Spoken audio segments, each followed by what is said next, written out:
everyone, my name's Clay, and this is going to be a kind of an odd video. So, I got a review code for Solasta Crown of the Magister, which is a tabletop RPG inspired, based on 5th edition SRD, party-based RPG. And I wanted to show off the character creation system because I find it absolutely fascinating and really well done. So when you first start the game, you're going to have these pre-gens.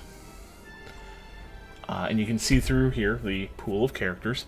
And then you have your personals. These are the ones that I've made so far. So when you're going to make a new adventure, for instance, you have to pick your campaign. And right now there's just this. But apparently they're going to try to have more campaigns. Neat. And you will select characters, either from your personal group, the pre-gen group, or you can hit new character. But you can also just make new characters, yes, from here. Now, when making a character in 5th edition, you pick stuff like your race, your class, your stats, etc.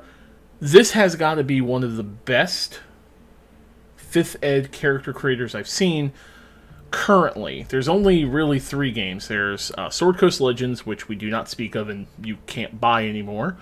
This and Baldur's Gate 3. I haven't seen Baldur's Gate 3.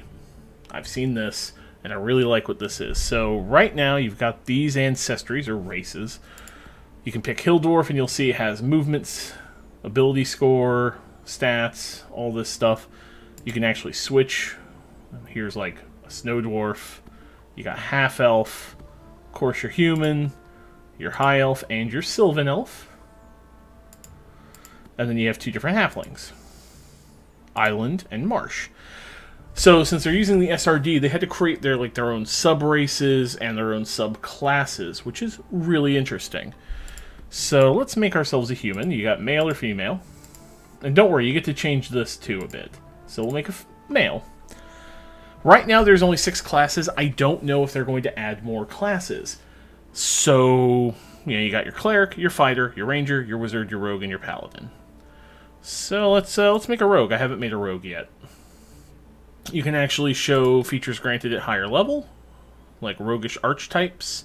Ability score increases. Right now it only goes up to level 6, apparently.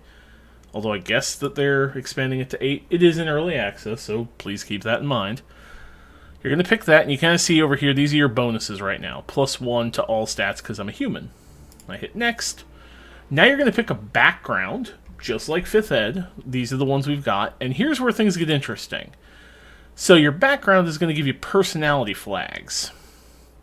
This is how they talk in dialogue. All 4 of your party members will have the option to speak during dialogue. And their voice, the voice clip that you pick will kind of dictate how they sound. And then the personality dictates how they speak. So like if I pick aristocrat, you see he's got a really high score for formal. He's not very casual. But then you pick these tags. And these kind of push them, I guess, to how they're going to react to situations. And you pick tags based on this and their alignment. So see, like this, he's got personality flags here. Like if I pick altruism and altruism, now he's got 18 points in altruism, and then I could pick like authority and pragmatism, and see it changes his personality type. He's very formal, he's altruistic, he's a bit of a pragmatic, he's not very casual. And you can pick that from any of these. They also give you stuff. Gold pieces, commoner clothing, potion making up here with the acolyte, proficiencies. So there's a lot here, which is really cool to me. So like if I pick this, I can pick kindness and cynicism, stuff like that. So let's make him a low life, and he's lawful evil? I don't know. Chaotic neutral. So you got different tags, see? Neutral, of course, right in the middle only has 2, which means you're always going to pick these 2 if you're true neutral.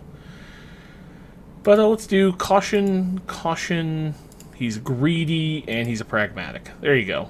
He's very, very cautious, this guy. I don't know what he's going to be named yet. This is what makes me happy. You can do point buy,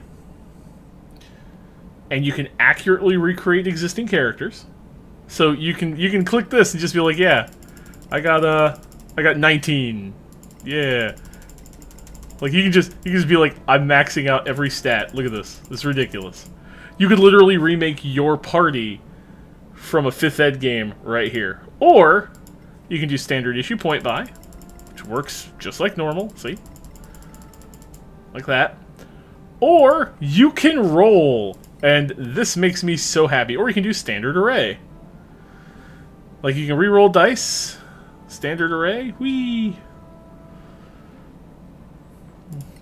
I don't think standard array quite works. Well, this is the standard array right here. See? Standard array is always the same. But then you can do, like, whee! You can just roll dice. Look at this. I love it.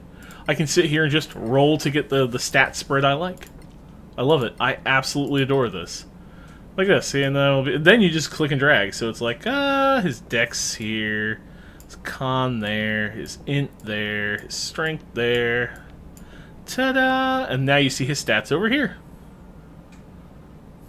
Really nice, right? And finally, you come here and you pick your class skills. And you just click on them. And then you got skills over here. So like, acrobatics.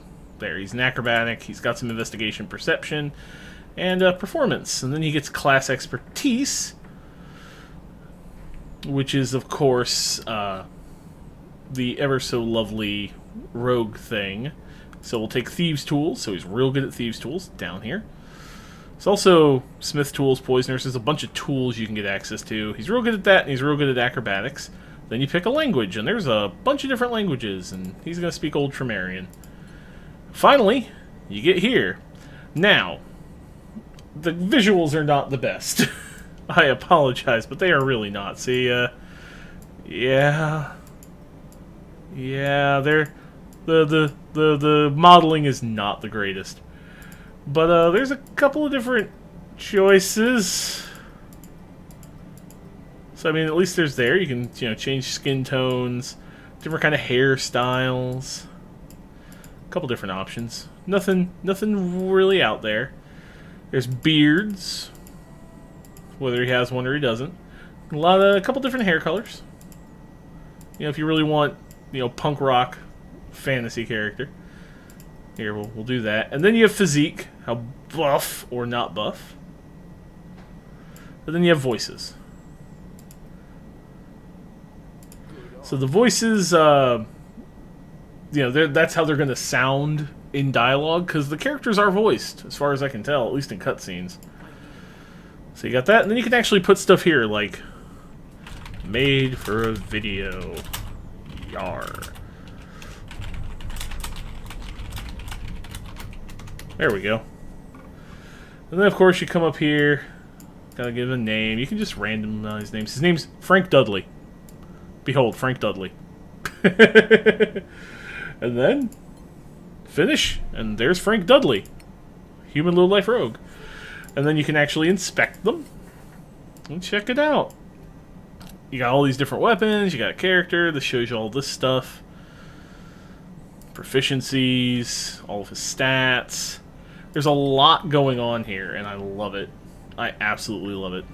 Although Frank Dudley is going to die. But there you go. That is the character creation for Solasta. It is surprisingly in-depth, and I'm really, really impressed with it. I want to hopefully see more of the classes and some more ancestries and things, but what's here is really, really good for an early access title. So I've still got to play through the entire campaign, so expect a review or a first impressions video at some point.